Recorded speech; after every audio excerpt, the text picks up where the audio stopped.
170 বছর ধরে গঙ্গার পাড়ে দাঁড়িয়ে রয়েছে দক্ষিণেশ্বর। ভেজা সাথে বালি কাদা মাটিতে এত উথাল পাতালেও হেলে পড়েনি প্রাচীন এই মন্দির। তবে কি সবটাই মায়ের মহিমা, নাকি এর পেছনে রয়েছে অন্য কোনো রহস্য? গঙ্গার ধারে দাঁড়িয়ে থাকা দক্ষিণেশ্বর কালী মন্দিরকে সামনে থেকে দেখলে আজ অনেকের মনেই একই প্রশ্ন জাগে। নরম পলি মাটি, ভেজা স্যাঁতস্যাঁতে বালি আর নদীর লাগাতার ধাক্কা সহ্য করে কিভাবে এত বছর ধরে অটল হয়ে দাঁড়িয়ে রয়েছে বিশাল ইমারত, যেখানে সাধারণ কংক্রিটের বাড়িও কয়েক দশক কাটতেই নোনা ধরে ক্ষয়ে যেতে শুরু করে। সেখানে প্রায় 170 বছর পার করেও এক চুল না নড়ে মাথা উঁচু করে দাঁড়িয়ে আছে এই মন্দির। এ যেন শুধু স্থাপত্য নয়, সময়কে চ্যালেঞ্জ ছুড়ে দেওয়া এক বিস্ময়। 19 শতকের মাঝামাঝি সময়ে 1847 সালে যখন রানী রাসমণি দক্ষিণেশ্বর কালী মন্দির নির্মাণের পরিকল্পনা করেন, তখন সবচেয়ে বড় উদ্বেগ ছিল এই জায়গার মাটি নিয়ে। গঙ্গার ধারে নরম জমিতে এত বড় ভারী একটি মন্দির আদৌ টিকবে কিনা তা নিয়েই ছিল সংশয়। অনেকে মনে করেছিলেন এত বিশাল কাঠামো হয়তো কয়েক বছরের মধ্যে ধসে পড়বে বা ধীরে ধীরে গঙ্গার গর্ভে তলিয়ে যাবে, কিন্তু বাস্তবের চিত্র সম্পূর্ণ ভিন্ন। আজ এত বছর পরেও মন্দির অটল, অবিচল, একটুও হেলে পড়েনি। অনেক ভক্ত এই স্থায়িত্বকে দেবী মহামায়ার আশীর্বাদ হিসেবে দেখেন। তবে ভক্তর আবেগের পাশাপাশি এখানে লুকিয়ে আছে এক অসাধারণ বৈজ্ঞানিক চিন্তাধারা এবং নির্মাণ কৌশল, যা আজকের আধুনিক সিভিল ইঞ্জিনিয়ারিংকেও অবাক করে দিতে পারে। কোনো অলৌকিক ঘটনা নয়, বরং নিখুঁত পরিকল্পনা, প্রকৃতির নিয়ম বোঝা এবং তার সঙ্গে সামঞ্জস্য রেখে কাজ করার ফলেই সম্ভব হয়েছে এই অসাধারণ স্থায়িত্ব। দক্ষিণেশ্বরের মন্দিরের সবচেয়ে বড় রহস্য লুকিয়ে আছে তার ভিত বা ফাউন্ডেশনে। সাধারণত আমরা যে কোনো বাড়ির নিচের অংশকে সমতল দেখতে অভ্যস্ত, কিন্তু এই মন্দিরের ভিত তৈরি করা হয়েছে একেবারে আলাদা পদ্ধতিতে, যাকে বলা হয় কুর্ম পৃষ্ঠ প্রযুক্তি। সহজভাবে বলতে গেলে মন্দিরের ভিত্তি তৈরি করা হয়েছে উল্টে রাখা কচ্ছপের পিঠের মতো করে। মাঝখানটা একটু উঁচু এবং চারিদিক ঢালু।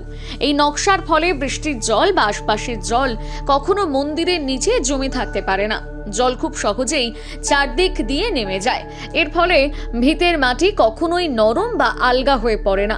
এই একটি কৌশলে মন্দিরকে দীর্ঘদিন ধরে শক্তভাবে দাঁড়িয়ে থাকতে সাহায্য করেছে। শুধু তাই নয়, গঙ্গার ঢেউ যাতে মন্দিরের পায়ের নিচের মাটি ধুয়ে দিতে না পারে, তার জন্য বিশেষ ব্যবস্থাও নেওয়া হয়েছিল। মন্দির সংলগ্ন ঘাটের সিঁড়িগুলো এমনভাবে ধাপে ধাপে তৈরি করা হয়েছে যাতে নদীর জল সরাসরি আছড়ে না পড়ে। ঢেউয়ের শক্তি সিঁড়িতেই ভেঙে যায়, ফলে মূল কাঠামোর উপর তার প্রভাব পড়ে না। মন্দিরের ওপরের দিকে তাকালে যে 9টি চূড়া বা নবরত্ন চোখে পড়ে, তা শুধু সৌন্দর্যের জন্য নয়, এর মধ্যে রয়েছে গভীর বিজ্ঞান। বঙ্গোপসাগর থেকে আসা ঘূর্ণিঝড়ের প্রবল বাতাস যখন এই এলাকায় আঘাত হানে, তখন এই চূড়াগুলো বাতাসের গতি ভেঙে দিয়ে চারদিকে ছড়িয়ে দেয়। ফলে ঝড়ের সরাসরি ধাক্কা মন্দিরের মূল কাঠামোর উপর লাগে না। একই সঙ্গে ভারী চূড়াগুলোর ওজন পুরো কাঠামোকে নিচের দিকে চেপে ধরে রাখে, যার ফলে ভিতরের খিলানগুলো আলাদা কোনো সাপোর্ট ছাড়াই শক্তভাবে টিকতে পারে। মন্দির প্রাঙ্গণে থাকা সারিবদ্ধ 12টি শিব মন্দিরের গঠন রয়েছে অভিনব চিন্তা। মন্দিরগুলোর মাঝে খুব সরু পথ রাখা হয়েছে। গঙ্গার দিক দিয়ে আসা বাতাস যখন এই সরু পথ দিয়ে প্রবেশ করে, তখন তার গতি অনেকটাই বেড়ে যায়। এর ফলে পুরো প্রাঙ্গণে এক ধরনের প্রাকৃতিক শীতলতা তৈরি হয়। গরমের দিনেও এই জায়গায় দাঁড়ালে একটা ঠান্ডা অনুভূতি পাওয়া যায়। রানী রাসমণির সময় আজকের মতন সিমেন্ট ছিল না, তবুও মন্দিরের ইট আজও অত্যন্ত শক্ত। এর পেছনে রয়েছে এক বিশেষ ধরনের মিশ্রণ, যাকে বলা হয় বজ্রলেপ। চুন সুরকির সঙ্গে গুড়, বিউলির ডাল এবং কিছু প্রাকৃতিক উপাদান মিশিয়ে এই আঠা তৈরি করা হয়েছিল। এই মিশ্রণ ইটের মধ্যে ঢুকে এমন শক্ত বন্ধন তৈরি করেছে যা সময়ের সঙ্গে আরো মজবুত হয়েছে। অনেক ক্ষেত্রে এটি আধুনিক সিমেন্টের থেকেও বেশি শক্তিশালী। মন্দিরের বাইরে লাল ইটের কারুকাজও শুধু সৌন্দর্য বাড়ানোর জন্য নয়, বরং এটি একটি সুরক্ষা স্তর হিসেবে কাজ করে। বাইরের অংশ প্রাকৃতিক ক্ষয় থেকে ভেতরের মূল কাঠামোকে রক্ষা করে। সব মিলিয়ে দক্ষিণেশ্বর কালী মন্দির কেবল একটি ধর্মীয় স্থান নয়, এটি ভক্তি আর বিজ্ঞানের এক অনন্য মেলবন্ধন। রানী রাসমণি এবং সেই সময়ের অজানা কারিগররা তাদের দূরদৃষ্টি, অভিজ্ঞতা এবং প্রকৃতিকে বোঝার ক্ষমতা দিয়ে এমন এক স্থাপত্য সৃষ্টি করেছিল যা আজও বিস্ময় জাগায়। আরো ভালো ভালো খবর দেখতে সাবস্ক্রাইব করুন বাংলা হান্টের ইউটিউব চ্যানেল। বাংলা হান্টের আরো খবর দেখতে নজর রাখুন। বাংলা খবর মানেই বাংলা হান্ট।